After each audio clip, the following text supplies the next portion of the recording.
Mobile দেখে কোরআনুল কারীম যখন আমরা পড়ব তখন উযু করা লাগবে কিনা।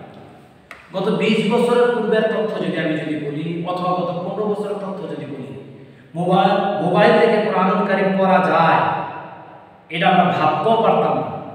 কিন্তু এখন মিডিয়ার কল্যাণের মাধ্যমে, বিভিন্ন ওয়েবসাইটের মাধ্যমের কারণে, বিভিন্ন অনলাইনের মাধ্যমের কারণে, বিভিন্ন অ্যাপসের মাধ্যমে আমরা মোবাইল থেকে কোরআনুল কারীম পড়া আমাদের কাছে অতীব সহজ হয়ে গিয়েছে।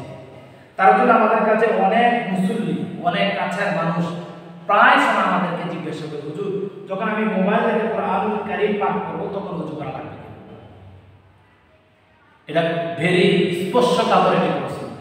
কোরআনুল কারীম হচ্ছে সবচেয়ে পবিত্রময় একটি কিতাব, যে কিতাবের চেয়ে শ্রেষ্ঠ কিতাব, শ্রেষ্ঠময় গ্রন্থ পৃথিবীতে আর নেই। এই বিষয়ে একটি কোশ্চেন, এটা আমাদের একেবারে সফট কর্নার থেকে জানতে হবে, মনের ভিতর থেকে মনের প্রশান্তি তৈরি করে জানতে হবে। কোরআনুল কারীম হচ্ছে খুবই গুরুত্বপূর্ণ একটি কিতাব, গুরুত্বপূর্ণ একটি সহিফা, গুরুত্বপূর্ণ একটি কিতাব বা বই।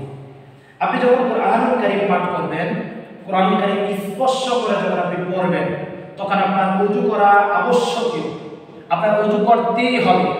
লা ইয়ামাসসুহু ইল্লাল মুতাহহারুন, অপবিত্র অবস্থায় কোরআনুল কারীম স্পর্শ করা যাবে না। কিন্তু আপনি মুখস্থ যখন আপনি পড়বেন, আপনি কোরআনুল কারীম যখন আপনি মুখস্থ পাঠ করবেন, তখন আপনি ওযু না করলেও কোরআনুল কারীম পড়তে পারবেন।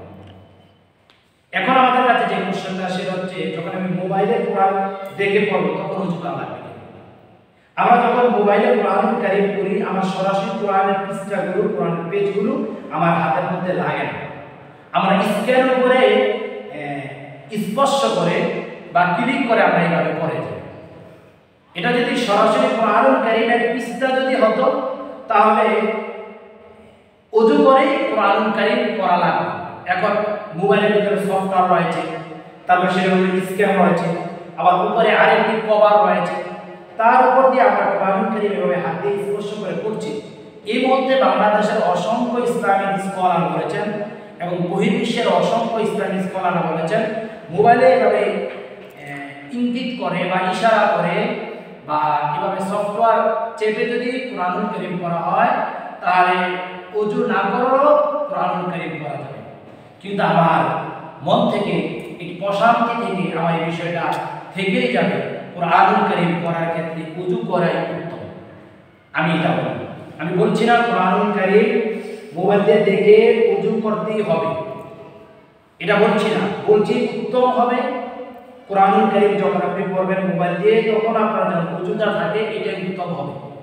ওযু ছাড়াও মোবাইল থেকে আপনি কোরআনুল কারীম পড়তে পারবেন, তবে উত্তম হচ্ছে ওযু করে কোরআনুল কারীম পড়াটা। এখানে আমি শ্রেয় মনে করেছি, উত্তম মনে করেছি। আল্লাহ সুবহানাহু ওয়া তাআলা আমাদের সকলকে কোরআনুল কারীমের আজমত, কোরআনুল কারীমের মহব্বত, কোরআনুল কারীম বেশি বেশি করে পাঠ করে বুঝার, অনুধাবন করার তৌফিক দান করুন। আল্লাহুম্মা আমিন।